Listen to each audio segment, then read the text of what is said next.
Durablement vôtre pour un monde à la fois vivant, vivable et viable.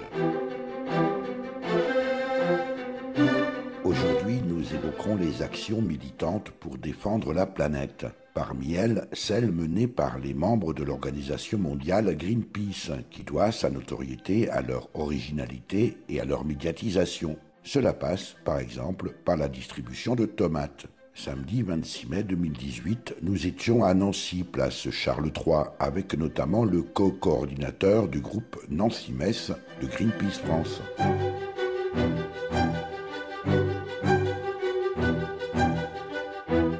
Durablement vôtre, en partenariat avec les radios associatives de Lorraine.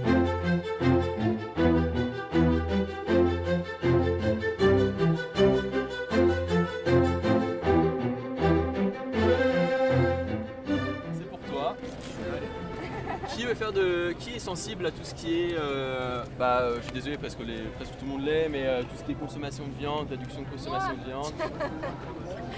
Moi je prends Désolé, le groupe Camille. local. Comment? Moi je veux bien prendre Le groupe local, c'est impeccable. C'est bien, tout le monde a sa petite mission, c'est parfait. Du coup, Francis, tu le seras à travers Augustin. Et c'est parti, en avant. Hop.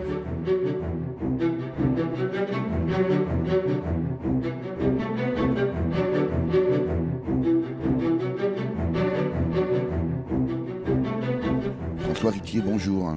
Bonjour Eric. François Riquier, quel est l'objectif de votre manifestation de ce matin ?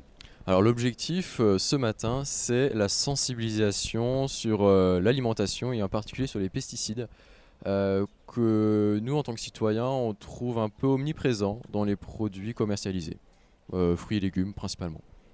Alors, on va bien sûr vous accompagner tout au long de cette matinée, ici à Nancy, place Charles III, jour d'affluence, marché, Oui. beaucoup de monde. On va être très curieux de la manière dont, d'une part, vous vous y prenez, mais aussi la réaction des habitants, des Nancéens, des gens qui fréquentent ici cette place Charles III. Greenpeace, François Riquier, c'est une association mondialement connue. Oui, c'est une association mondialement connue. C'est le gros avantage de Greenpeace, cette cohérence internationale, ces 4 campagnes qui sont l'agriculture, la campagne océan, la campagne de l'énergie et enfin la campagne sur la forêt. Et là aujourd'hui nous sommes clairement sur la campagne agriculture. Et oui, aujourd'hui il fait tellement beau qu'on s'est dit il faut absolument qu'on utilise ce moment privilégié pour sensibiliser et faire bouger les choses. Alors, est-ce que les choses bougent, selon vous, grâce aux actions de Greenpeace notamment ? C'est une très bonne question. Selon moi, les choses bougent. Certes, les personnes sont de plus en plus convaincues qu'une alimentation saine, qu'un monde avec un développement un peu plus durable est plus souhaitable. Cependant, concrètement, j'ai quand même l'impression que c'est insuffisant. Insuffisant en termes d'impact, puisque d'un côté nous sommes peu nombreux à agir concrètement, et de l'autre on a aussi ce quotidien qui nous prend un peu prisonniers avec tout ce qui est publicité, avec aussi l'offre. Si dans un rayon de 5 km autour de chez moi il n'y a que des supermarchés, des grandes surfaces, je vais tendre à acheter des produits qui ne me correspondent pas. Donc à ce moment-là, c'est vrai que ça bouge, mais trop peu. Vous êtes combien d'adhérents à Greenpeace ? Alors déjà Greenpeace France, peut-être Greenpeace Monde, et puis Greenpeace Nancy-Metz, François Riquier. Alors, je vais commencer par Greenpeace Monde parce que je connais le chiffre. Il y a 3 millions d'adhérents dans le monde et il y a à peu près 5000 bénévoles dans le monde, en gros. Après, au niveau de la France, il y a 170 000 adhérents, un peu plus, parce que ça a bougé depuis, j'ai les anciens chiffres. Et ensuite, donc ça c'est au niveau de la France. Et après, au niveau local, en Lorraine, je n'ai pas le chiffre. Mais dans tous les cas, à Greenpeace, on peut agir de 2 manières. En étant adhérent, donc en fournissant un don mensuel, ou en agissant concrètement dans des groupes locaux en tant que bénévole. Et c'est ce que je fais, moi, que j'ai fait le choix, et les autres qui m'accompagnent aujourd'hui. Alors on ira bien sûr les voir, l'opération a déjà commencé ce matin vers 10h30 avec un petit briefing au sein de l'équipe. Et puis, vous avez tous enfilé vos vestes Greenpeace. À quand remonte ce mouvement Greenpeace, François Riquier ? Le mouvement global, Eric ? Oui. Alors le mouvement est né en 1971, d'après mes beaux souvenirs. C'était sur le nucléaire. Il y avait des essais nucléaires des États-Unis en Alaska et des militants se sont dit non, non, écologiquement c'est pas viable. Il y avait aussi un gros risque pour les populations locales, etc. Et du coup, le mode opératoire était assez innovant, mais à la fois très simple. C'était d'aller sur le lieu du problème et de prévenir les médias. Comme aujourd'hui, d'aller sur un lieu et de prévenir les médias et d'ainsi sensibiliser les gens sur place, mais surtout, diffuser l'information au plus grand nombre, puisque je suis intérieurement convaincu que si on a la bonne information, on fait les bons choix. Alors précisément, François Riquier, Greenpeace a plutôt une bonne audience auprès de l'opinion publique. Est-ce que ça tient précisément à cette stratégie de communication assez singulière dans le monde associatif, notamment en France ? Je pense que oui. Je pense que ce qui permet à Greenpeace d'être assez populaire, au final assez connu, c'est cette stratégie qui est une communication innovante en fait. C'est utiliser un lieu qui n'est pas encore saturé en information, c'est-à-dire la rue, et de fournir quelque chose de sympathique dans l'information qu'on fournit. Par exemple, aujourd'hui, voilà, on propose une petite animation assez particulière. Alors on va quand même la dévoiler, bien sûr, avant d'aller vous rejoindre concrètement, puisque là l'opération a commencé. Il y a déjà des prises de contact avec les gens de passage. Allez, dites-nous tout, François Riquier. Quelle est la forme de la démarche aujourd'hui ? Alors là, je suis tout content de vous la dévoiler. Alors, tout est parti d'une vidéo que j'ai vue sur Facebook. Oui, c'est un média, Facebook aussi, qu'on utilise beaucoup. C'était une vidéo de Agronomes et Vétérinaires sans frontières. Un cher monsieur se balade dans la rue avec un plateau de cookies bio, des cookies bio, et les proposait aux passants. Donc les passants le prenaient, évidemment, forcément un cookie, comment ne pas résister. Et au dernier moment, hop, un petit pulvérisateur de pesticides et voilà la petite French touch sur le cookie. Et les passants étaient complètement perdus. Ils se disent mais c'est pas possible, il a pas pu mettre des pesticides devant moi. En plus j'en ai sur la main maintenant et en plus maintenant je vais le manger, c'est terrible. Et évidemment ça permet de... J'ai trouvé ça absolument génial parce que ça permet de rendre visible l'invisible. Les pesticides, ça ne se voit pas et ça ne se sent pas. Sachant que les pesticides pulvérisés à ce moment-là, c'était des faux pesticides, j'imagine. Exactement, bien sûr. Ce n'était rien d'autre que de l'eau minérale. Bon là, aujourd'hui, c'est de l'eau de Nancy. À voir si elle est polluée en pesticides ou pas, on ne sait pas. Il faut analyser les eaux avant. Alors aujourd'hui, ce ne sont pas des cookies, ce sont des tomates que vous distribuez gracieusement aux passants, François Riquier. Oui, exactement. En fait, on a la chance d'être place Charles III et donc d'être à côté du marché et d'avoir des solutions locales qui sont tout autour de nous. On a l'exemple de Crocus, qui est un magasin biologique et aussi engagé dans l'écologie. Et aujourd'hui, on a pris des tomates pour la simple et bonne raison qu'il fait chaud. Donc quand il fait chaud, on a envie de fruits, on a envie de frais. Et c'est aussi une question de budget du groupe local, puisqu'une tomate coûte forcément moins cher que des cookies. Et ça prend moins de temps à préparer, voilà. François Riquier, la démarche précisément obligée en communication, c'est ce qui fait la force de Greenpeace. Est-ce que c'est pas aussi ce qui fait la faiblesse finalement du reste du mouvement associatif ? Vous êtes un peu leader dans cette forme de communication, de l'utilisation notamment des médias. C'est possible en fait. Après, c'est une voie que Greenpeace, c'est une voie sur laquelle Greenpeace est engagé. Ceci dit, on va pas dire que je me considérais pas comme leader d'un groupe qui est leader sur l'associatif, mais plutôt comme quelque chose d'innovant qu'on ne voit pas souvent et qu'on espère voir un peu plus. D'un autre côté aussi, le groupe local à Nancy et Metz a aussi une faiblesse, c'est celle d'être peu en lien avec les élus.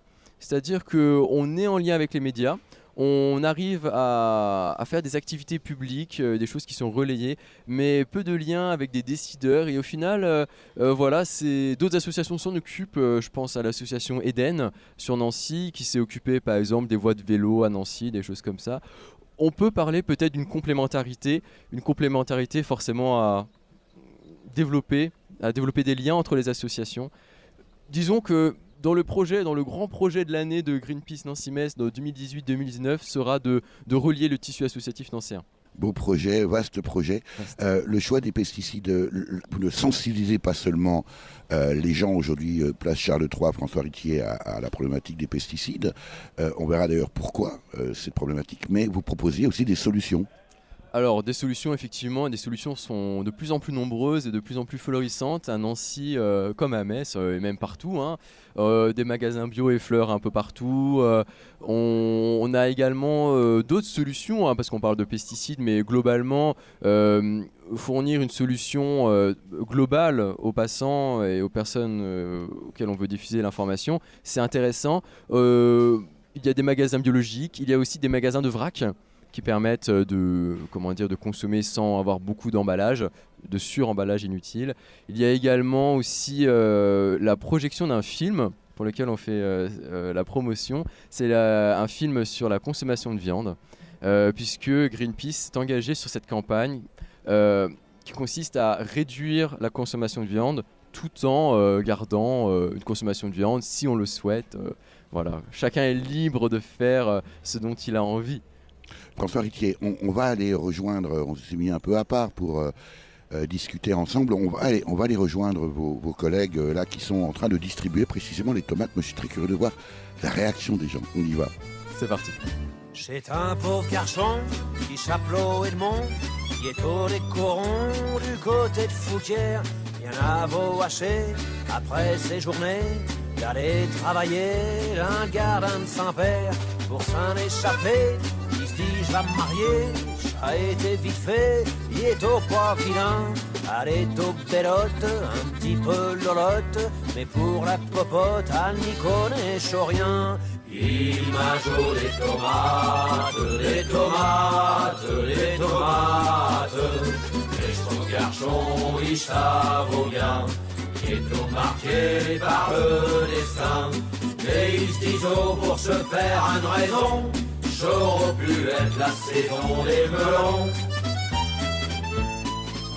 Chalvaux arrivé, il a tout plaqué, il s'en est allé pour trouver le bonheur chez ta Carpentras, qu'un jour il trouva quelque chose qui est au proche, un métier de mineur dans ces pays-là, un réclame des bras, pour dire que je sais pas le boulot qu'il est tu. Du matin au soir, comme un vrai bagnard, il est au sous trimard, il n'en pouvait plus. Il porte des tomates, des tomates, des tomates, et son garçon, il ça vaut bien, il est tout marqué par le destin, mais il se dit oh, pour se faire une raison, j'aurais pu être la saison des melons.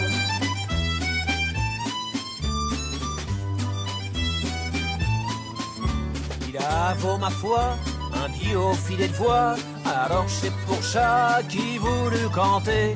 Il a pris des canchons, juste un accordéon, des micro-sillons, chalfeusaux rêvé. Il fait yo déjà, Paris, l'Olympia, un plage en sulta, Johnny Hallyday. Les jours qui canta d'un vieux cinéma, alors y arriva ce qui devait arriver. Il pleut des tomates, des tomates, des tomates. Durablement vôtre, Éric Mutschler. Ça vaut bien, qui est tout marqué par le destin. Mais il se dit oh, pour se faire une raison, j'aurais pu être la saison des melons. Nous sommes toujours place Charles III ici à Nancy en ce samedi 26 mai à l'occasion d'une opération de sensibilisation organisée par le groupe Greenpeace Nancy-Metz. Cette fois avec vous, Anne-Lou Dillenschneider, bonjour. Bonjour. Anne-Lou, vous êtes étudiante en lettres modernes à Nancy, j'imagine. Oui. Et vous êtes également référente de la campagne agriculture, donc c'est le thème de votre manifestation d'aujourd'hui. Oui. Comment est-ce que vous pourriez nous expliquer en quelques minutes précisément l'enjeu de l'agriculture d'une part, mais aussi des pesticides? Alors, nous, sur Greenpeace Nancy, on est local. On diffuse la vision globale de Greenpeace dans les pays du monde. Nous, notre action, elle est locale. On va sensibiliser les gens au danger des pesticides. On leur montre le produit bio et le produit pas bio, donc sans pesticides. Aujourd'hui, la campagne agriculture, elle a but d'informer des dangers, de montrer aux gens l'impact sur la nature. Alors donc, justement, quels sont-ils? Alors les impacts sur la nature, c'est l'effondrement des ruches pollinisatrices qui nous permettent de cultiver tous les produits qu'on consomme. Il faut savoir que 86% des produits qu'on consomme, jusqu'à 90% des espèces que l'on consomme, c'est grâce aux abeilles. Et donc, depuis des années, à cause des pesticides, les abeilles sont touchées, meurent, etc. Et donc, les produits qu'on consomme sont emplis de pesticides et les abeilles meurent.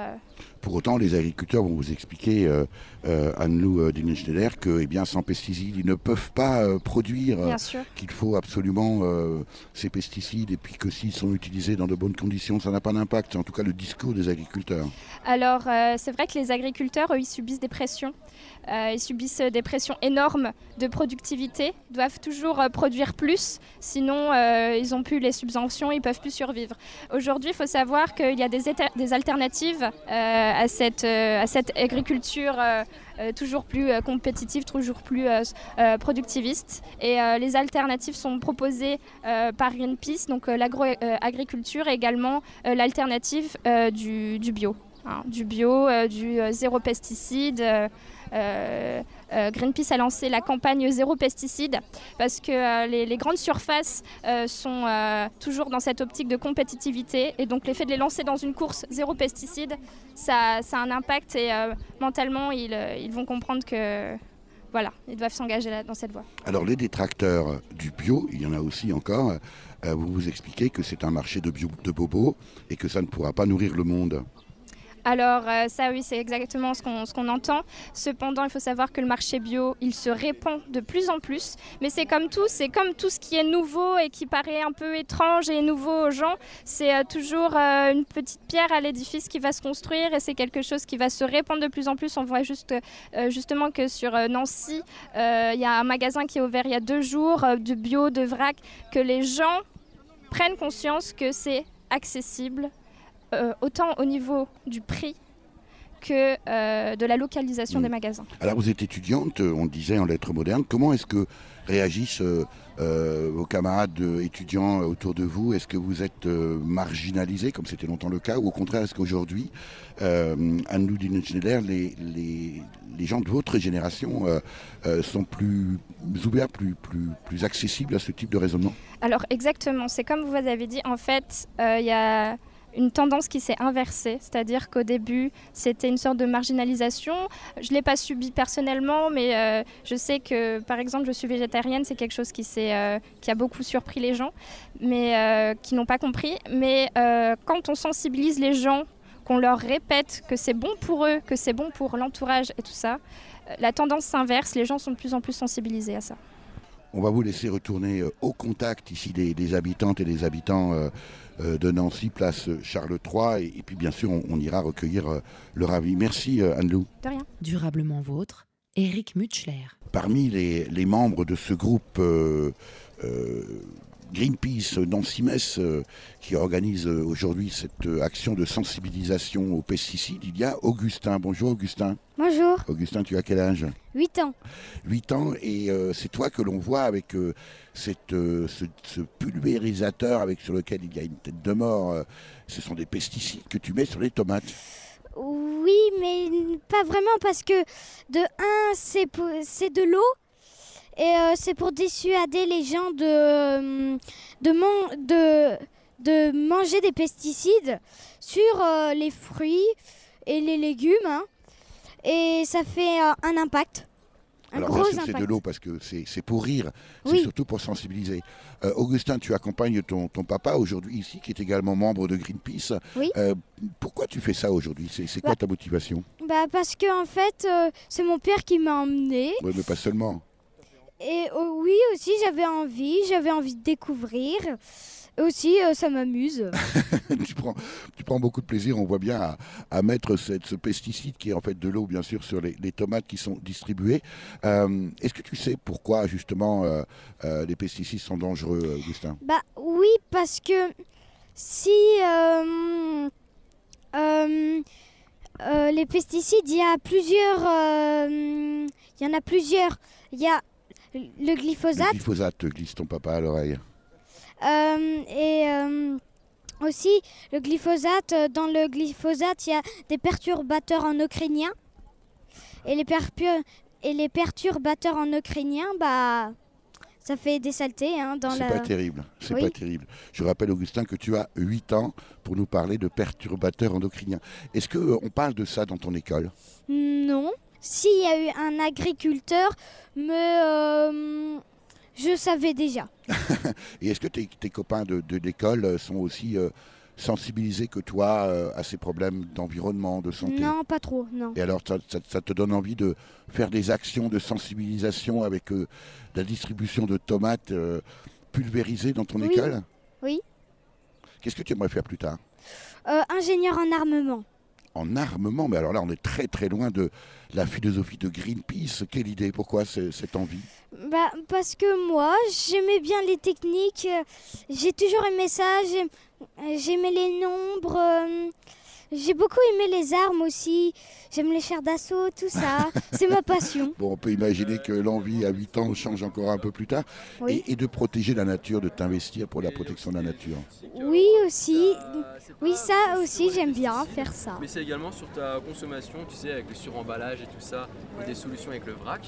Par exemple, il y a Élémentaire qui vient Durablement vôtre, Eric Mutschler. Et le gramme de folie près de mon désert. Alors exactement, je ne pourrais pas exactement te dire, est-ce que tu vois... Alors, je vais vous dire que je suis entièrement d'accord pour le bio, mais quand on est à la retraite, c'est beaucoup trop cher. Avec ce que Macron me pique tous les mois, je pourrais m'acheter du bio et je ne le ferai pas, bien sûr, puisque ça disparaît dans mon budget. Et puis, je vous avoue sincèrement qu'à mon grand âge, j'ai plus peur de mourir. Donc, 10 ans de plus, 10 ans de moins. Ce qui est important pour moi, c'est mon compte en banque. Ça, on le comprend bien, madame. Néanmoins, il y a des générations à venir. Oui, mais et alors? J'ai rien à voir avec les générations à venir. Après moi, le déluge. Exactement. Et les générations à venir, peut-être qu'ils auront les moyens de s'acheter du bio. Mais moi, je ne l'ai pas. Donc, pour autant, je l'espère pour eux. Si vous avez écouté le discours de Greenpeace, si vous achetez directement chez les producteurs, ça vous coûtera moins cher. Je suis d'accord avec vous, mon cher monsieur, mais comme je n'ai pas de voiture, les petits producteurs, il n'y en a quasiment plus à Nancy. Voilà, disons, plus de 40 ans, quand j'allais travailler. Je partais plus tôt, je remontais le marché, il y avait plein de petits producteurs à l'extérieur. Maintenant, il y a un maraîcher de Jarville-la-Margrange qui vient occasionnellement, parce que ce monsieur est à l'âge de la retraite, et vous n'avez plus de petits producteurs. Si, il y en a un en Vieilleville, le dimanche matin, où j'achète mes œufs. Voilà. Alors, vous achetez vos courses, vos commissions, vous les faites où et comment? Mes commissions, je les fais en grande surface où c'est le moins cher. Voilà. Il y aurait des petits producteurs ici sur la place Charles III. Je les achèterai, mon cher monsieur. Le petit producteur de la vieille ville, il est moins cher que les grandes surfaces.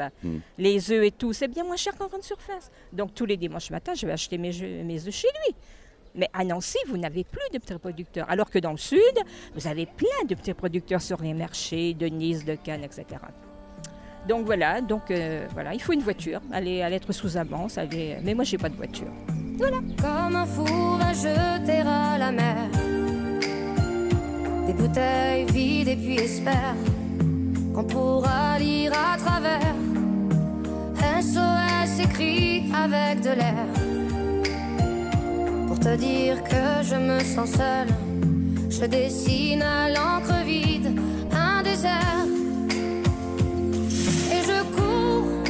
Je me raccroche à la vie, je me saoule avec avec le bruit des corps qui m'entourent, comme des lianes nouées de tresses, sans comprendre la détresse des mots que j'envoie.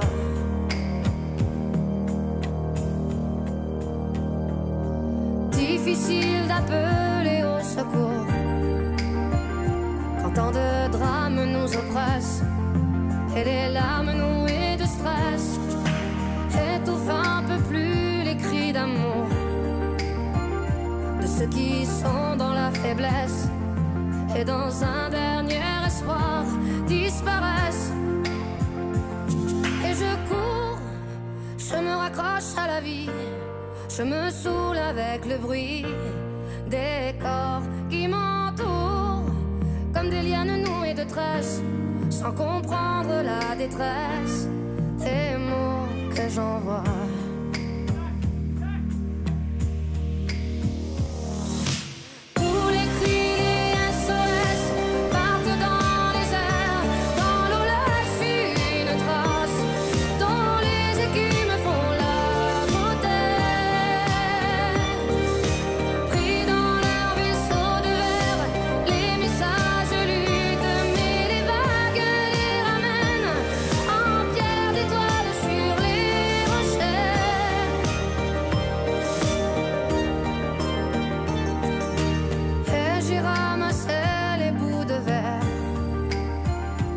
Recoller tous les morceaux, tout était clair comme de l'eau. Contre le passé, y a rien à faire. Il faudrait changer les héros dans un monde où le plus beau reste à faire. Et je cours, je me raccroche à la vie, je me saoule avec le bruit des corps qui m'entourent, comme des lianes nouées de tresses, sans comprendre la détresse des mots que j'envoie.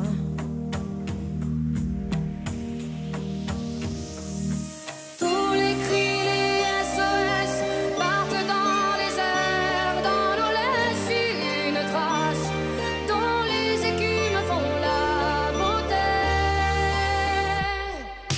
Pris dans leur vaisseau de verre, les messages luttent, mais les vagues les ramènent en pierre d'étoiles sur les rochers. Tous les cris, les SOS partent dans les airs, dans l'eau laisse une trace, dont les écumes font la beauté. De la viande de meilleure qualité parce qu'en supermarché c'est une catastrophe. Et question bien-être animal, traitements chimiques, antibiotiques, hormones de croissance et tout ça on sait, on est bien informé maintenant. Mais au quotidien c'est franchement c'est pas facile. c'est pas évident. 2 ans et demi, qu'est-ce qu'il y a? Non, il faut. Comment C'est pas nous qui spécialement. En fait, j'ai l'impression qu'il y a un moyen dans la famille, c'est comme ça que j'avais fait. Il y avait la viande, mais les quantités sont faibles. Voilà. C'est comme ça que j'ai un peu. Francis, vous êtes le papa d'Augustin que l'on vient d'entendre ici, place Charles III, à l'occasion de cette opération de sensibilisation menée par le groupe Nancy-Metz de l'association Greenpeace. C'est un peu déstabilisant, non, pour un papa d'avoir un fils de 8 ans qui veut devenir ingénieur en armement lorsqu'on est soi-même militant de Greenpeace, non? Oui, c'est assez amusant, c'est pas très agréable. En même temps, bon, je pense que c'est l'âge, à 8 ans, voilà, les garçons, ils aiment bien les armes, leurs copains en parlent, bon, c'est comme ça. Et puis... Bon, moi-même, j'essaie d'avoir un regard critique aussi sur l'environnement ou l'écologie, ou donc voilà, de ne pas être complètement fanatique, parce que c'est important que le gamin il se forge son idée. Et puis, c'est vrai que si on est trop dedans, après une fois adolescent, le gamin il va être critique par rapport à ça. Donc, je sais donner un avis et puis d'autres avis. Et voilà, je pense que comme ça, il se fera son avis lui-même. Est-ce que Augustin est un privilégié par rapport à ses camarades, dans le sens où il a un papa, des parents qui le sensibilisent aux questions d'environnement? Oui, peut-être. Oui, sans doute un petit peu, mais il y a beaucoup de parents, on voit au cours de l'action, en parlant avec les gens, on voit qu'il y a quand même déjà beaucoup de gens qui sont déjà très sensibles à l'environnement. C'est déjà une idée qui passe bien, les gens ils sont déjà conscients de la nocivité des pesticides. Ça vous a surpris au moment du démarrage de cette action que finalement, peut-être plus à ce que vous vous y attendiez, les gens sont déjà informés mais peut-être peinent aujourd'hui à passer à l'action? Oui. Oui, en fait, oui. Ou alors peut-être qu'il y a une raison, c'est que les gens qui s'approchent des militants de Greenpeace sont déjà des gens qui sont un peu sensibles. Et que ceux qui sont complètement hostiles, ils passent loin. Changent de direction. Voilà, oui, c'est ça. C'est peut-être ça aussi. Peut-être que c'est une raison. Mais globalement, les gens sont assez sensibles. Après, la difficulté, effectivement, c'est de passer à l'action, de se dire oui, mais où est-ce que j'achète des produits bio? Comment je fais? C'est cher. Alors moi, il y a un élément de réponse, souvent, c'est effectivement de manger moins de viande. Durablement vôtre, Eric Mutschler. Bonjour, quel est votre prénom? Tony. Tony, vous venez de subir l'opération de sensibilisation de Greenpeace. Comment ça se vit, ce genre de choses? Exactement. Bon, on s'y fait vite. Ils sont gentils, ils sont agréables, donc ça va. Quel est votre propre point de vue sur précisément cette présence omniprésente, justement, cette omniprésence des pesticides? Bah, c'est vrai que c'est un gros problème à l'heure actuelle, mais il y a énormément d'enjeux économiques derrière et je pense qu'on peut faire avancer les choses, mais ça reste difficile du fait que y a quand même de grosses entités derrière économiques qui poussent à ce genre de choses et du coup on a beau mener des petites actions, ça reste quand même très infime par rapport à l'enjeu qu'il y a derrière, quoi. Vous consommez bio vous-même? Un petit peu, j'ai un petit jardin avec mes parents, mais ça s'arrête là. Pas de pesticides dans le potager? Ah non, pas du tout. Comment vous jugez ce genre d'opération de Greenpeace? Vous disiez à l'instant, ça reste infime. Comment ça? Ça reste infime malgré tout? Ça reste infime, mais c'est surtout que même c'est bien qu'il y ait des gens qui fassent ce genre d'action, mais une action plus groupée avec plus de personnes en jeu, ça serait beaucoup plus efficace et tout le monde s'investit pas de la même manière et à juste titre. Précisément, est-ce que vous êtes vous-même investi? Non, investi oui et non, je fais relativement attention à ce que je fais, je jette pas mes papiers par terre et tout, mais au niveau de l'alimentation et tout, c'est vrai que je néglige un peu parce que je prends pas forcément le temps de faire attention à ça.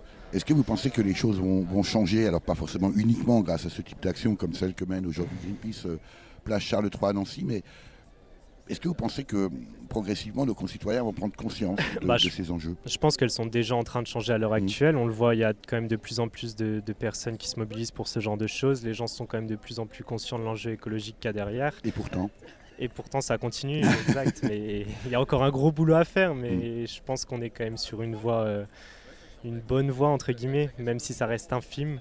C'est un bon début, quoi. Vous êtes plutôt confiant? Non, pas vraiment, mais on essaye de l'être. Qu'est-ce que vous faites dans la vie? Moi, je suis étudiant. Dans quel domaine? Économie. Alors justement, vous avez tout à fait. Comment réagissent vos camarades étudiants, notamment en économie, par exemple? Ça peut être intéressant. Ils n'ont pas forcément la même approche, ils n'ont pas forcément la même envie de s'intéresser à ce genre de choses, je suppose. Après, vous êtes pourtant étudiant, vous êtes l'avenir. Oui, c'est sûr, mais je veux dire... En tant qu'étudiant, je pense que la plupart des étudiants, et moi y compris, on pense surtout à justement notre avenir personnel et pas forcément en groupe. Enfin, on y pense tous, mais après, est-ce qu'on fait vraiment le nécessaire? Je ne suis pas sûr. Alors, la dame tout à l'heure qu'on a rencontrée disait que elle, le problème, c'était pas les pesticides parce que rien n'affiche des générations à venir. Vous en pensez quoi, Tony? Je pense que c'est un discours qui tient la route, entre guillemets. C'est très, très individualiste, mais après, on ne peut pas reprocher aux gens de s'intéresser à eux s'ils n'ont pas le moyen de s'intéresser aux autres, s'ils n'ont pas l'envie. Travailler à créer des supermarchés bio, des produits issus de la permaculture. Essayer de promouvoir justement ce mouvement de permaculture. Bonjour, écoutez, Marinette, voilà. Alors Marinette, là aussi, on vient de vous piéger avec l'opération Greenpeace, ici, place Charles III à Nancy, en ce samedi 26 mai.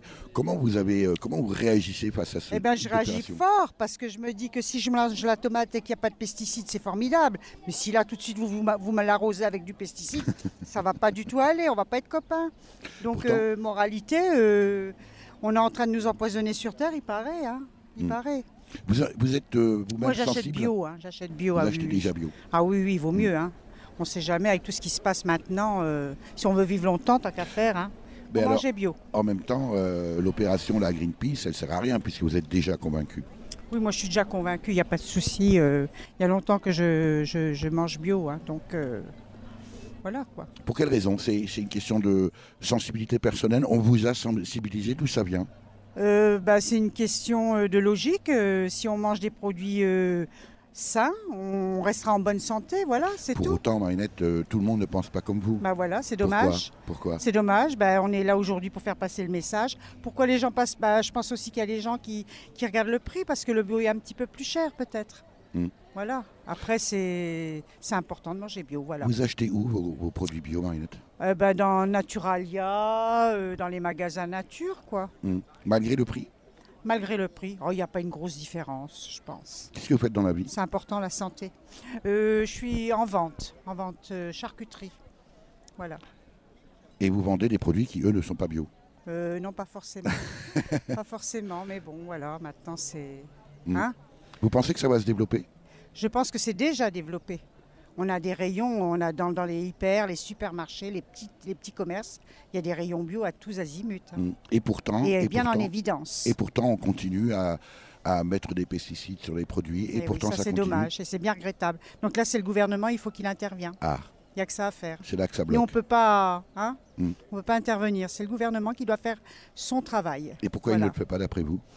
Je pense que c'est une histoire de gros sous, à mon avis. Alors c'est très curieux, Marinette, parce que en même temps vous avez un discours très conscient et en même temps on sent un certain désappointement. On se dit bon, tant qu'effectivement ça ne bougera pas plus haut, les choses ne changeront pas. Voilà, c'est ça. Oui. Il faut se le dire. Passer le mot. Voilà, c'est un message qui est passé à cette heure. Dans votre entourage, Marinette, les gens pensent comme vous? Il y a beaucoup de personnes maintenant qui sont comme moi et qui achètent bio. Qui ne l'ont pas toujours fait. Qui ne l'ont pas toujours fait. Peut-être qu'ils n'ont pas eu le déclic tout de suite, mais maintenant ils réalisent que voilà, c'est dans les médias en même temps. Voilà, c'est grâce à des gens comme informés. C'est grâce à des gens comme vous les avez convaincus? Peut-être, en parlant autour de soi. Oui, je pense. Vous avez des enfants, des petits-enfants? Voilà, j'ai des petits-enfants, j'ai des enfants, et donc nous faisons la même chose en famille.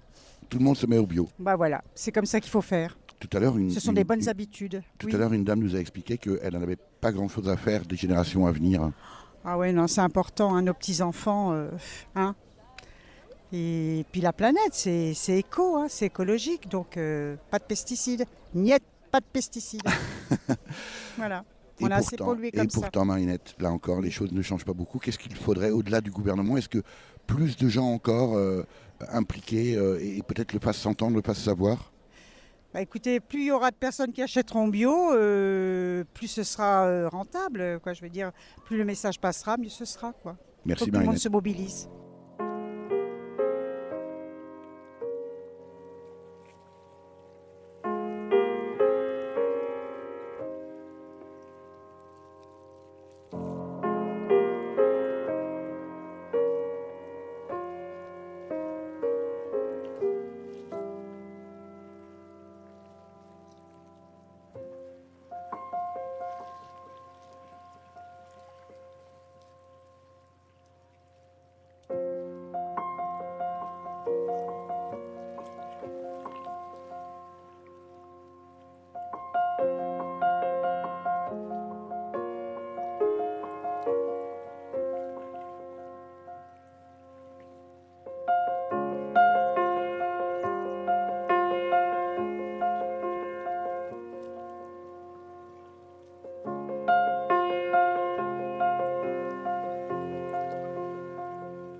François Ritier, coordinateur de Greenpeace, du groupe Greenpeace Nancy-Metz. Nous sommes toujours place Charles III. Votre opération de sensibilisation aux pesticides vient de se terminer. François Ritier, évidemment, quand on est comme vous, militant Greenpeace, ce n'est pas un métier, vous êtes bénévole. Qu'est-ce que vous faites dans la vie ? Alors dans la vie, Eric, je suis étudiant. Je suis étudiant en dentisterie. Puisque quand j'étais jeune, la dentisterie me fascinait et j'avais aussi envie de rendre le service qu'on m'avait rendu, c'est-à-dire prendre soin de mes dents. Parce qu'actuellement, s'il n'y avait pas eu de dentiste, je n'aurais pas peut-être plus beaucoup de dents. Voilà, disons que les caries, j'en avais beaucoup. Comme quoi, il faut aussi des dentistes. Exactement, il en faut. Il faut prendre soin de soi, il faut aussi prendre soin des autres. Et voilà, dans la démarche de dentiste, j'adore. Et après, à côté, du coup, j'ai vite eu une expérience associative parce que j'étais en première année de médecine. J'ai aidé les premières années de médecine après à avoir leur année. Et donc ça, c'était ma première expérience associative. Et globalement, après, j'ai vite été redirigé vers Greenpeace parce que c'est ce qui me tenait à cœur. Pour quelle raison ? Pour quelle raison ? C'est une très bonne question et c'est un très long parcours. Disons que tout a commencé parce que j'habitais à la campagne et que je voyais mon environnement se dégrader. Que ce soit l'agriculture par exemple, quand je voyais des grands tracteurs épandre des pesticides. Nous y voilà les pesticides. Comment ? Nous y voilà de nouveau. Exactement, nous y voilà de nouveau. Et du coup, je voyais aussi que l'eau du robinet était aussi très douteuse. Dans la moyenne, l'eau était viable dans l'année, mais il y avait des pics de concentration en nitrate et en pesticides dans l'eau du robinet. Et donc ça me choquait déjà à l'époque. Et ensuite, petit à petit, quand j'étais au collège, puis au lycée, j'étais de plus en plus sur Nancy. Et je voyais ce monde un peu inconfortable, qui est celui du monde de la voiture et de la pollution et du gaspillage énergétique. J'étais aussi très choqué par ce gaspillage en fait. En même temps, on aurait pu imaginer, François Ritier, que vous choisissiez à ce moment-là, en ayant cette sensibilité, une voie peut-être plus directement liée à la protection de l'environnement que la dentisterie, je sais pas, l'agronomie, la biologie, l'écologie. On me le dit souvent, mon entourage me le dit. Ceci dit, en fait, moi je pense que clairement tout ça c'est lié, puisque prendre soin des autres et prendre soin de soi, ça passe également par les soins médicaux et également ensuite par les soins de la nature. Pour moi, j'ai l'impression de faire la même chose. J'ai l'impression réellement de faire la même chose, d'aider les autres. C'est quelque chose qui me tient à cœur. François Ritier, il y a plusieurs personnes de votre groupe ici aujourd'hui, place Charles III. Des parcours un peu similaires. 2 mots sur les autres personnes qui sont également présentes. Alors oui, je connais pas exactement le parcours de chacun. Alors je sais, à mes côtés, il y a Mathias avec son appareil photo. Il adore la nature et dans la vie, il est technicien dans le bois. Si j'ai bien compris, il me valide de la tête, donc c'est que c'est ça. Et sinon, au loin, il y a également Camille qui fait un master en nutrition, Arthur qui est dans la sécurité au travail, et Francis, alors je me rappelle plus exactement ce qu'il fait dans la vie, mais en tout cas c'est un fou du vélo, il adore le vélo et il se balade très souvent en vélo. François Ritier, la motivation principale de ce groupe, j'imagine d'une part que vous recrutez d'autres bénévoles, la motivation principale c'est d'être acteur sur le terrain, c'est faire quelque chose concrètement. Exact, oui. Ce qu'on veut réellement, c'est avec le peu de moyens qu'on a et le peu d'énergie qu'on a, avoir un impact positif sur l'environnement qui nous entoure, à savoir Nancy et ses alentours actuellement, et pouvoir faire changer les choses positivement, quoi. Vous êtes actuellement étudiant en dentisterie, vous venez de le dire, François Ritier. Est-ce que vous êtes un ovni dans ce milieu, ou est-ce qu'au contraire, vos camarades étudiants vous apprécient, trouvent que ce que vous faites est formidable, ou au contraire, c'est un peu moqueur, hein? Alors, très clairement, au final, autour de moi, beaucoup d'étudiants respectent le fait que je m'engage et aiment d'ailleurs, m'envoient parfois des liens sur l'écologie, des avancées ou même des scandales qui m'envoient par Facebook, ça me fait plaisir. Ils me le disent explicitement, cependant, je n'ai pas encore trouvé le moyen de le donner envie de militer à mes côtés. Un jour peut-être. Qu'est-ce qui manque ? C'est une très bonne question. Peut-être du temps de leur côté, du temps personnel, et de l'autre, L'information. L'information est essentielle. Une fois qu'on connaît l'enjeu, qui est quand même assez profond, celui d'écologie est quand même assez important, on passe à l'action, je pense. L'invité de Durablement Vôtre, coup de gueule ou coup de cœur?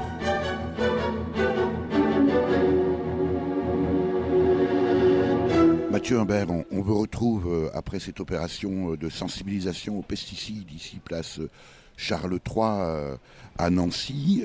Quand on est comme vous, Mathias Humbert, militant, adhérent Greenpeace, on est plutôt coup de cœur ou plutôt coup de gueule? Moi, naturellement, je serais plutôt coup de cœur. Donc, on est bien accueillis par les gens dans ce type d'opération. On sent qu'il y a quand même une volonté générale d'aller vers des produits plus écologiques, plus respectueux de l'environnement. Vous avez le sentiment que les choses bougent? J'ai le sentiment que les choses bougent doucement, mais qu'elles bougent.